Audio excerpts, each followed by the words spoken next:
안녕하세요. 무설당입니다. 무설당의 참나 공부방에 오신 것을 환영합니다. 다섯째는 초월의 죽음관입니다. 불교는 죽음은 본래 없다고 봅니다. 이것이 초월의 죽음관입니다. 부처님께서 젊은 시절 궁궐 밖을 나가서 사람들이 죽어서 하장하는 것을 보시고 자신도 죽는다는 사실에 눈을 떠서 그것을 해결하려고 궁궐의 행복을 버리고 히말라야 산속으로 출가하셨습니다. 그런데 출가 수행하여 연기법을 깨닫고 보니 죽음이라는 것이 본래 없었습니다. 본무생사, 즉 태어나고 죽는 것이 본래 없습니다. 저 무설당도 죽음으로 인해 인생의 모든 것이 끝난다는 사실을 자각하고 죽음을 극복하기로 굳게 결심하고 대학원 학업을 중단하고 출가하려고 하였습니다. 부모님의 반대로 출가가 좌절되어 세상에 머무르며 열심히 불교 공부와 수행을 하고 보니 죽음이라는 것이 본래 없었습니다. 부처님의 연기설의 가르침 속으로 깊이 들어가 보니 나라는 것이 본래 없었습니다. 무아였습니다. 나가 없는데 무엇이 죽겠습니까? 애초에 죽을 것이 본래 없다는 것을 깨달았습니다. 부처님의 연기설을 통해 죽음은 본래 없다는 이 어마어마한 깨달음을 얻을 수 있었습니다. 우리는 내가 죽는다 라고 말합니다. 그런데 내가 없습니다. 무아입니다. 내가 없는데 어떻게 죽음이 홀로 있을 수 있겠습니까? 나라는 주어가 없는데 어떻게 죽는다라는 수어가 홀로 있을 수 있겠습니까? 우리가 나라고 하는 것은 움직이는 이 몸과 마음, 즉 오온입니다. 이 몸과 마음은 인연생기이고 중연소생입니다. 인연으로 생겨난 것이고 여러 요소들이 합쳐진 것입니다. 스스로 존재하는 것이 아니라 지수하풍의 4대가 합쳐져서 몸이 되었고 수상행식의 사원이 합쳐져서 마음이 되었습니다. 이 몸과 마음, 즉 오온에는 나라고 할 만한 실체가 전혀 없습니다. 나선 비구경의 수레의 비유에서 보듯이 수레는 단지 부품들의 조립으로 생겨난 것입니다. 무엇을 수레라고 할 것입니까? 바퀴입니까? 아니면 마부가 앉는 자리입니까? 수레의 바닥입니까? 그러므로 수레라는 실체, 즉 수레라는 나는 없습니다. 그와 같이 인간 오온 역시 여러 요소의 합으로 생겨난 것입니다. 몸에 수분이 나이겠습니까? 몸에 체온이 나이겠습니까? 머리가 나겠습니까? 몸통이 나겠습니까? 팔다리가 나겠습니까? 아니면 생각과 마음이 나겠습니까? 그러므로 나라는 실체, 즉 나는 없습니다. 무아입니다.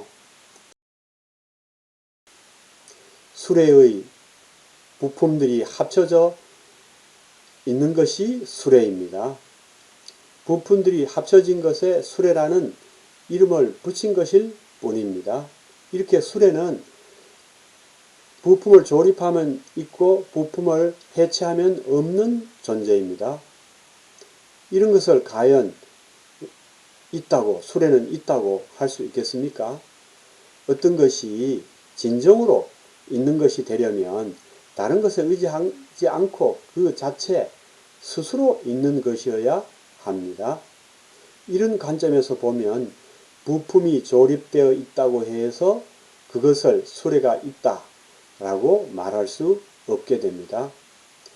수레에는 수레라고 할 만한 고정불변의 실체를 가진 어떤 것이 없기 때문입니다. 부품들 뿐이기 때문입니다. 반대로 부품을 해체해버리면 수레는 없게 되는데 이때 수레가 없어졌다 라고 할 수 있겠습니까? 스스로 있는 것, 즉 자체의 성품을 기준으로 있음과 없음을 판단하는 관점에서 보면 수레가 없어졌다고 할 수 없게 됩니다.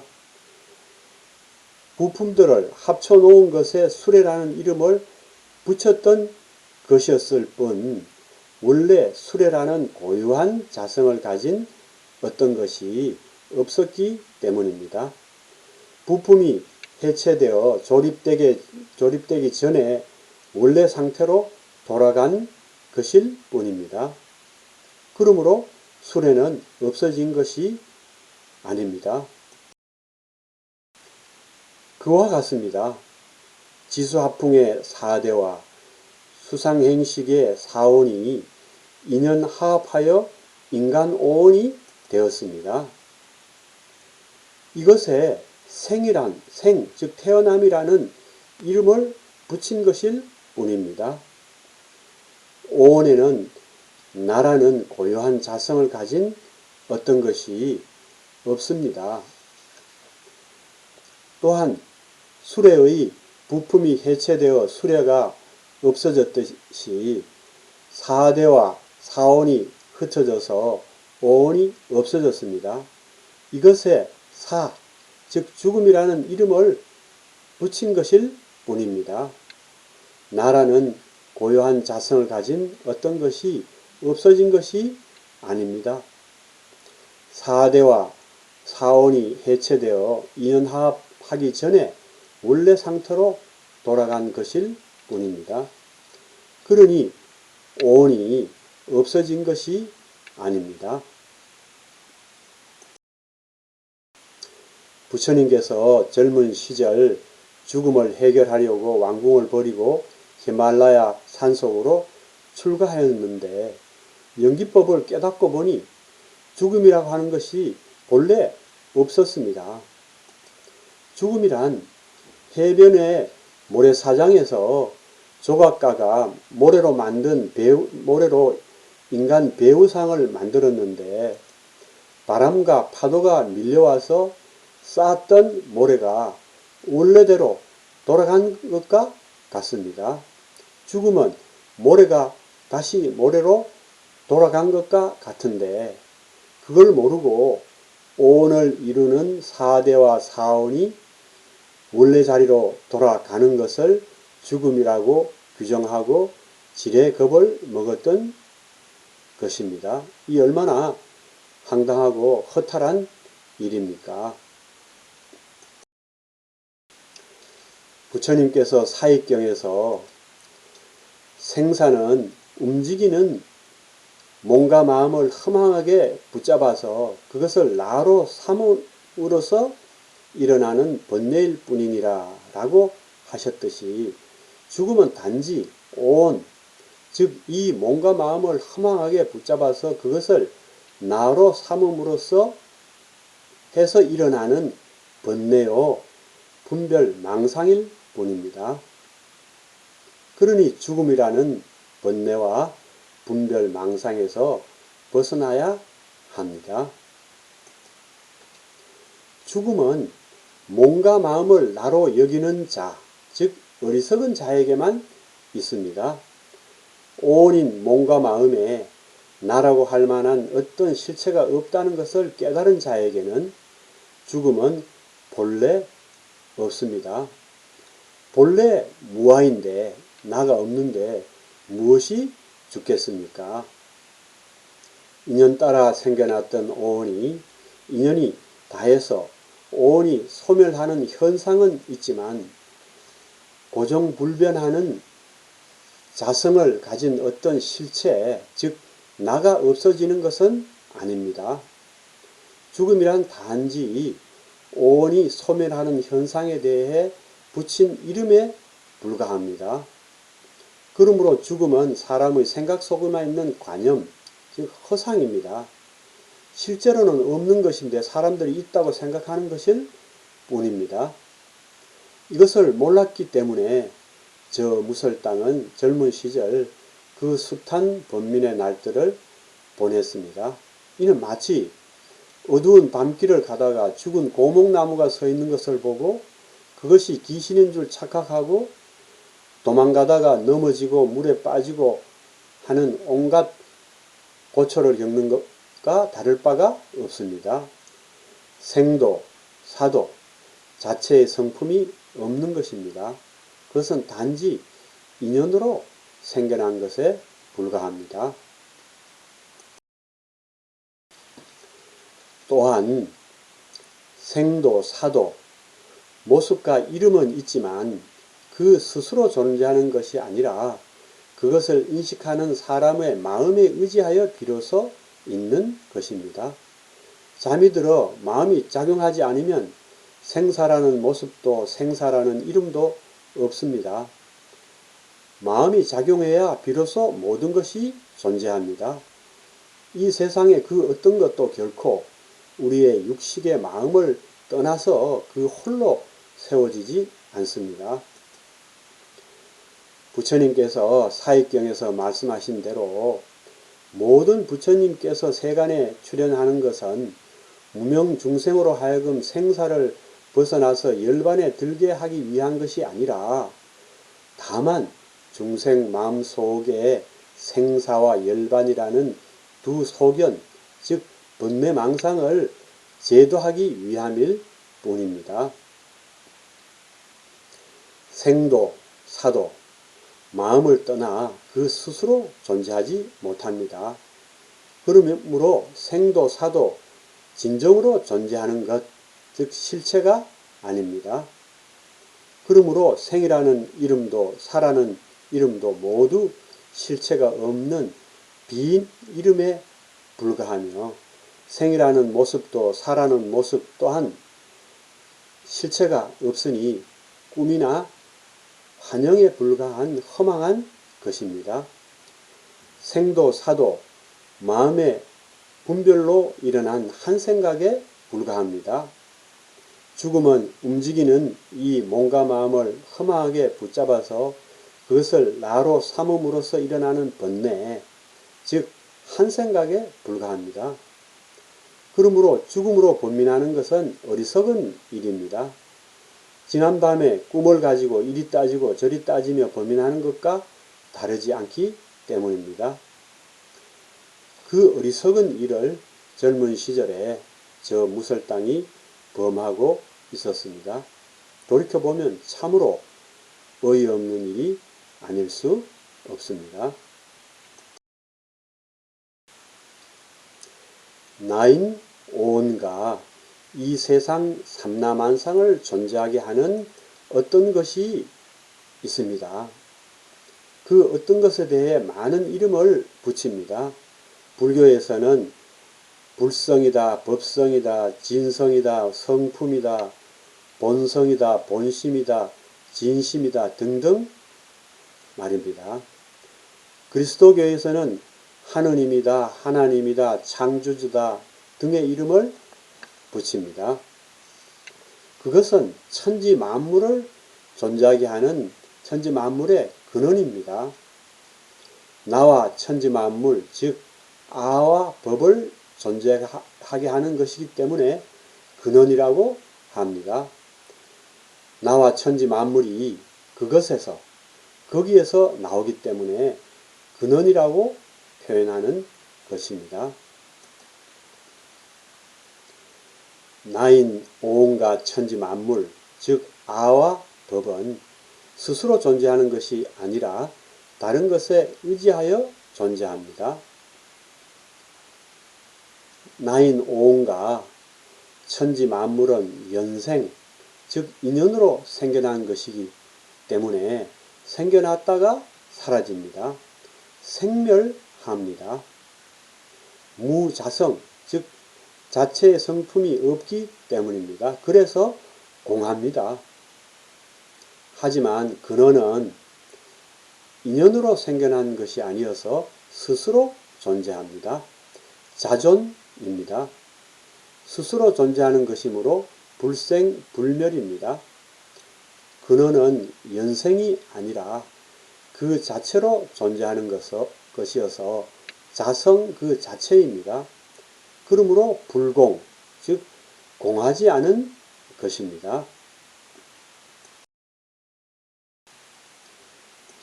이 존재의 근원에는 생사와 생멸이 없고 번뇌와 속박도 없으며 괴로움도 없습니다. 생사와 생멸, 번뇌와 속박, 괴로움 등은 나와 천지만물, 즉 아와 법에만 일어나는 현상일 뿐입니다. 그러므로 근원으로 돌아가면 생사와 생멸, 번뇌와 속박, 괴로움에서 벗어날 수 있습니다. 근원에는 온갖 복가덕이 갈무리 되어 있습니다. 근원은 마치 온갖 보물이 가득 들어있는 보물창고와 같습니다. 아무리 꺼냈어도 고갈되지 않는 보물창고와 같습니다. 그러므로 우리가 근원으로 돌아가면 해탈과 열반을 얻습니다. 근원은 그 스스로 열반이고 그 스스로 해탈이기 때문입니다. 근원은 눈에 보이지 않으므로 부처님과 역대의 조사스님들이 그토록 있다고 믿으라고 강조하셨습니다. 우리는 부처님을 믿고 역대의 조사스님들을 믿어서 근원이 비록 보이지 않지만 존재한다는 것을 믿어야 합니다. 이 근원이 온인 나를 존재하게 하는 것입니다. 그러므로 이 근원이 진정한 나, 참나입니다. 나에게는 생사가 있고 번뇌와 속박이 있으며 괴로움이 있습니다. 하지만 근원에는 생사도 없고 번뇌와 속박도 없으며 괴로움도 없습니다. 그러므로 온인 나에서 근원인 참나로 돌아가면 바로 해탈이요 열반입니다. 그래서 부처님께서 참나로 돌아가라 라고 그렇게 간곡하게 호소하신 것입니다.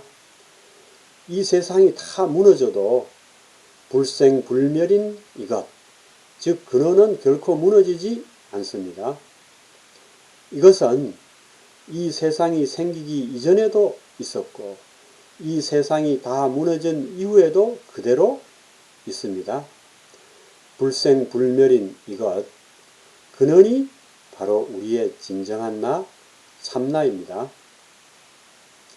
근원인 참나로 돌아가면 죽음은 본래 없습니다. 참나에게는 본래 죽음이 없습니다. 그러므로 참나인 나는 영원한 존재입니다. 100년도 못 살고 죽는 이 몸이 나가 아닙니다. 이 몸을 나로 아는 것이 가장 근본적인 착각, 즉 무명입니다. 이 몸이 무너지고 이 세상이 무너져도 결코 무너지지 않는 이것, 즉 근원이 나, 참나입니다. 참나에게는 본래 죽음이 없습니다. 그래서 우리는 영원한 존재입니다.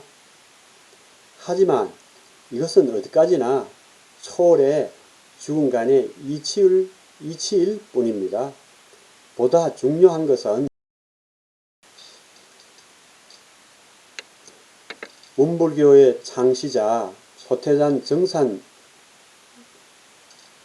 종사께서 말씀하신 것처럼 어떻게 생사가 본래 없고 생사와 열반이 둘이 아닌 자리를 깨닫고 항상 그 속에 머물며 더 나아가서 그것을 활용하여 일체 중생을 이롭게 할 것인가 하는 것입니다.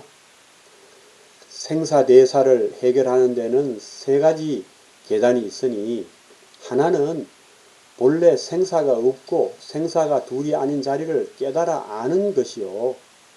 둘째는 본래 생사가 없고 생사가 둘이 아닌 자리를 채받아 지키는 것이요. 셋째는 본래 생사가 없고 생사가 둘이 아닌 자리를 베풀어서 활용하는 것이니라.